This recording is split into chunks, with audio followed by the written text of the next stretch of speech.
দিদির হাতে বানানো এত সুন্দর হয়েছে কাজটা। হ্যাঁ, পড়ো। পলাশ ফুলের কাজ। এই যে গুড়িয়া, তুমি অবশ্যই পড়ো, পড়লে আমি খুব খুশি হব।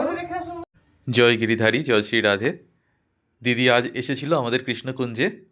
দিদির কথা একটু আপনাদের সকলকে বলি। দিদি আমাদের বাড়ি থেকে খুব একটা দূরে থাকে না, 1-1.5 কিলোমিটারের মধ্যেই দিদির বাড়ি।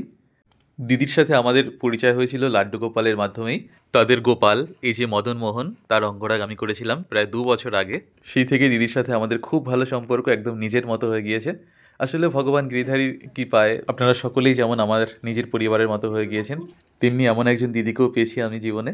এই যে দিদির পতিদেব, আমাদের দাদা, ভীষণ ভালো মানুষ। তবে একটা গুরুত্বপূর্ণ কথা আপনাদেরকে জানাই, আমাদের এখানে যখন বন্যা হয়েছিল, আমরা গিরিধারীকে নিয়ে 1 মাসের জন্য দিদির বাড়িতে ছিলাম। তার জন্য আমি চিরকৃতজ্ঞ থাকবো তাদের কাছে। তবে দিদি খুব গুণী একজন মানুষ। এই যে সুন্দর শাড়ি, দিদির হাতেই কিন্তু বানানো শাড়িটা, খুবই সুন্দর ফেব্রিকের কাজ। দিদি এরকম শাড়ির কাজ প্রচুর করেন।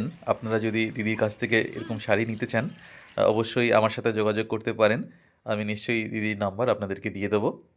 এবার চলুন দিদির সাথে একটু কথা বলি আমরা। দিদি হচ্ছে ভাইয়েরই প্রতিবেশী, বেশি দূরে থাকে না দিদি। দিদি সামনেই থাকে বাড়ি। প্রতিবেশী না, নিজের মতো। হুম। যাই হোক, এসছি ভাইয়ের কাছে, অনেকদিন ধরে আসি যাই। এবারে খুব ভালো লাগে, ভাইকে গুড়িয়াকে খুব ভালো লাগে, আর গিরিশোনাকে। আর ভাইয়ের মেয়ে হয়েছে, তাই একটু আসলাম।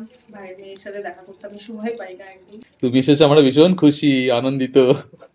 কতদিন পর দেখা হলো তোমার সাথে।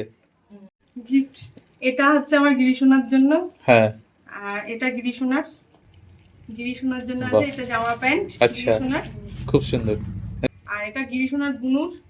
আমি ঘুরতে গিয়েছিলাম সম্প্রতি, সেখান থেকে গিরিশোনার বুনুর জন্য নিয়ে কোথা থেকে এসেছি। এনেছো ওটা? এটা এনেছি বাঙালির থেকে। আচ্ছা, বাহ, খুব সুন্দর। ভীমের স্ত্রীর একটা মন্দির আছে, হিড়িম্বা টেম্পল। হ্যাঁ। সেখানে ওইখানকার ভুটিয়া মহিলারা, মানে যারা পাহাড়ি মহিলারা, ওরা হাতে বানায় এগুলো। আমি তার জন্য সোনার জন্য এনেছি। আচ্ছা। আর এই জামা প্যান্টটা সোনার।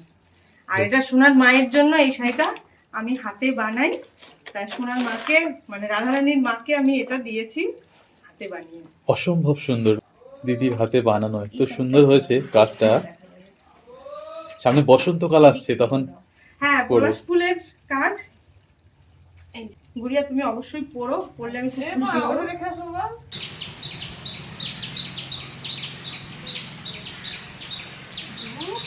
নিশ্চয়ই পড়বে। এই যে,